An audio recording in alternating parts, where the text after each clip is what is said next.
Journey to Cairo. Musa really didn't like being poor.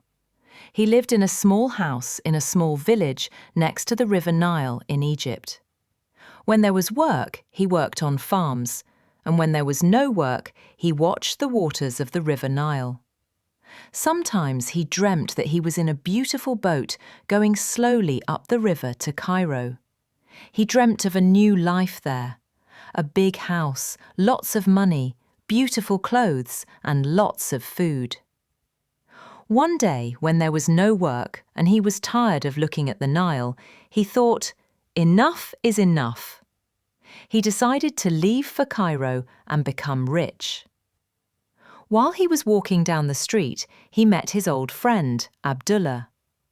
"Abdullah, I'm so happy to see you before I go," he said. "Before you go?" "Where are you going?" asked his friend with great surprise. "I'm going to Cairo to become rich," replied Musa excitedly. "How are you going to become rich?" asked his friend. "I'm going to," Musa began, but he wasn't really very sure of his plan. "Listen, Musa," said Abdullah, putting his hand on his friend's arm. "I'm going to help you. Come with me." Abdullah pulled Musa down a little street and took him to Hafsa's house. In front of the house, there was a big garden with many chickens running around in it. Everyone knew that Hafsa's eggs were the best in the village. "Good morning, Hafsa," said Abdullah. "We need 200 eggs in a big basket." "Why are we buying eggs?" asked Musa. "With these eggs, you can go to the big market in Cairo. There you'll sell them for good money. Then you'll buy something else and sell it in a different place for more money. You'll buy and sell, and soon you'll be rich. Then you can give me back the money for the eggs, and perhaps a little more for helping you to start your business." Abdullah gave the eggs to Musa, and they walked through more little streets until they came to the Nile. They found a boat which was going to Cairo.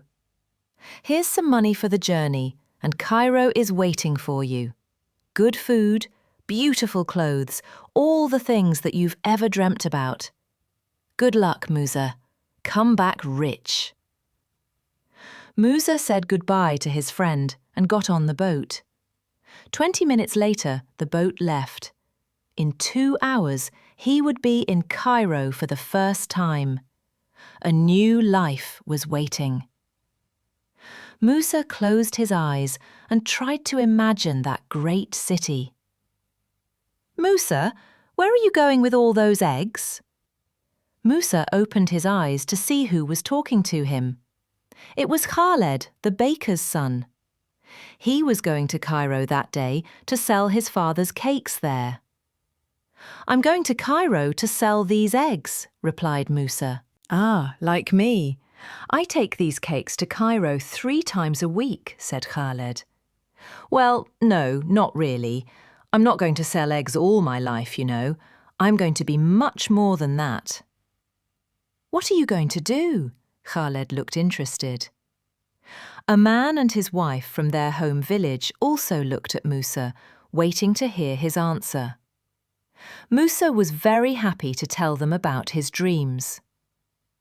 "Well, first I'm going to sell these eggs in the market. I bought them from Hafsa, so I'll get good money for them." "Hafsa's eggs are the best in the village," said Khaled. "That's true," said the man and his wife. "Then I'm going to buy some beautiful material," said Musa. Some of the women sitting near looked at Musa when he said this. "And what material is that?" asked one of them. "Ah, the finest material that you can imagine. There are materials in Cairo that you can't find anywhere else. Materials that are made with really beautiful colours. I can't even tell you their names." The women looked at each other. One of them closed her eyes, trying to imagine those colours. "I'll come back to our village and sell this material," said Musa. "All the women will want to buy some to make new clothes, so I'll make more money." Now all the women in the boat were listening to Musa. "With this money, I'll buy a ewe and give her the best food to eat." When he said that, a group of men looked at him. "A ewe is a good animal to buy," said one of them. "You must give her apples sometimes." "Carrots are better," said another man in the group. "My ewe will eat both apples and carrots," said Musa. "Later she'll have 2 lambs. I'll sell the lambs and their mother and—" "Then do you know what I'll buy?" Now everyone in the boat was listening to Musa. "A cow? A boat? A camel?" "No, a water buffalo," said Musa in a loud voice. "Ah, yes, I see. From 200 eggs to a water buffalo, that's good business," said Khaled. "Very good business," they all said. Musa stood up excitedly. "When a water buffalo has a calf, I'll have 2 water buffaloes to sell," he shouted. "And after I sell them, I'll be rich. And when I'm rich, I'll have a servant to work for me. All day I'll shout at him, 'Do this, do that, quickly, run!' And if he's slow, I'll give him a big kick, like this."